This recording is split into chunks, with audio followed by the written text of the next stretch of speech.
Merci. Madame Perrigot. Merci Monsieur le Président. Monsieur le Ministre, ma question de ce matin s'adresse à Madame la Ministre de l'Éducation nationale. Alors, depuis la loi du 24 août 2021, confortant le respect des principes de la République, le régime de l'instruction en famille est passé d'un régime déclaratif à un régime dérogatoire.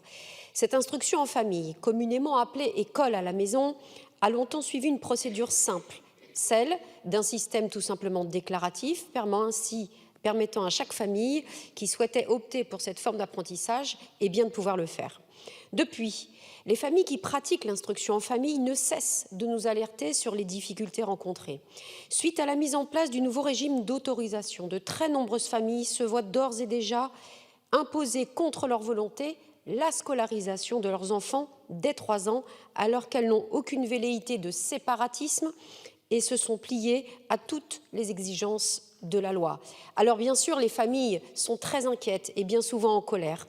Dans ma circonscription de Seine-et-Marne, j'ai été alertée par plusieurs associations et sollicitée par de nombreuses familles désemparées face à refus du rectorat. Certaines pratiquaient déjà l'instruction en famille pour leurs aînés et se voient un refus pour le 2e ou pour le 3e enfant. Nous estimons le refus de ces demandes depuis le passage au système dérogatoire à 70%, voire à 100% dans certaines académies. Ces chiffres ne sont pas inventés par les familles. De nombreux élus, interpellés sur le sujet, ont pris acte de cette situation et se sont tournés vers leurs rectorats respectifs qui ont confirmé ces chiffres. Alors l'un des motifs avancés pour mettre en place ce système était la lutte contre le séparatisme.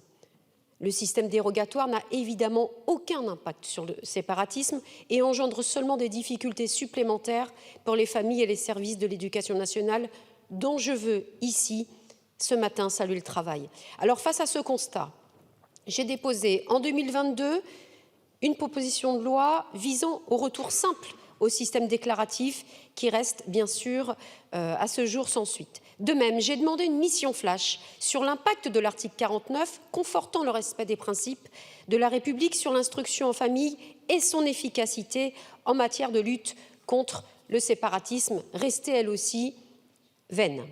Alors au-delà de cette question de la pertinence du passage d'un système déclaratif à un système dérogatoire, les familles, et c'est le cas dans ma circonscription, constatent régulièrement que les inspecteurs finalement remettent en cause les apprentissages des enfants en instruction en famille. La loi spécifie bien que le contrôle académique doit permettre d'évaluer les moyens mis en œuvre pour la progression de l'enfant dans les apprentissages. Alors, Monsieur le Ministre, que compte faire Madame la Ministre de l'Éducation nationale pour remédier à ces difficultés et surtout, envisage-t-elle un retour au système déclaratif? Je vous remercie. Monsieur le Ministre. Merci, Monsieur le Président.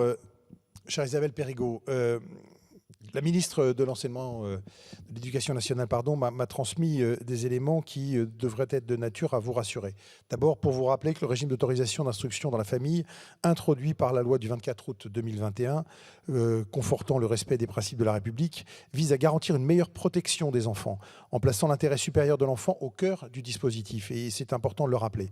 Les demandes d'autorisation d'instruction dans la famille doivent ainsi être fondées sur l'un des 4 motifs d'autorisation prévus par la loi: l'état de santé de l'enfant ou son handicap, la pratique d'activités sportives ou artistiques intensives, l'itinérance de la famille en France ou l'éloignement géographique de tout établissement scolaire public ou enfin l'existence d'une situation propre à l'enfant motivant le projet éducatif. Il en résulte que la délivrance d'une autorisation d'instruction dans la famille pour un enfant membre d'une fratrie n'emporte pas de droit à la délivrance d'une telle autorisation pour un autre membre de cette même fratrie. En effet, cette dernière situation ne relève pas d'un des 4 motifs d'autorisation. Pour autant, il ne s'agit pas d'interdire sans discernement tous les dispositifs d'instruction dans la famille et de porter atteinte aux pratiques positives. Mais, et là je cite le texte, il s'agit de rechercher, au vu de la situation de l'enfant, quels sont les avantages et les inconvénients pour lui de son instruction, d'une part dans un établissement ou une école d'enseignement, d'autre part dans la famille, selon les modalités exposées par la demande, et à l'issue de cet examen, retenir la forme d'instruction la plus conforme à son intérêt, conformément aux décisions du Conseil d'État du 13 décembre 2022 que je citais.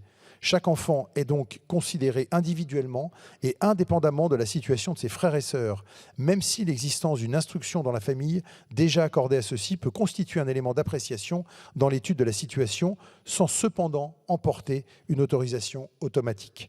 Par ailleurs, le passage d'un régime déclaratif à un régime d'autorisation n'a pas apporté de modification aux modalités du contrôle pédagogique des enfants instruits dans la famille, diligenté par le directeur académique des services de l'éducation nationale du département de résidence de l'enfant.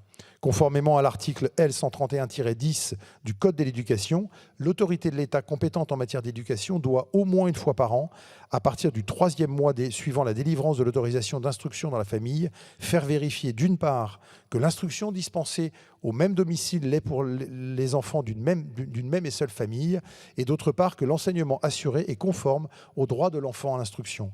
Ainsi, les personnes chargées du contrôle doivent s'assurer de l'acquisition progressive par l'enfant de chacun des domaines du socle commun de connaissances, de compétences et de culture au regard des objectifs de connaissances et de compétences attendus à la fin de chaque cycle d'enseignement de la scolarité obligatoire.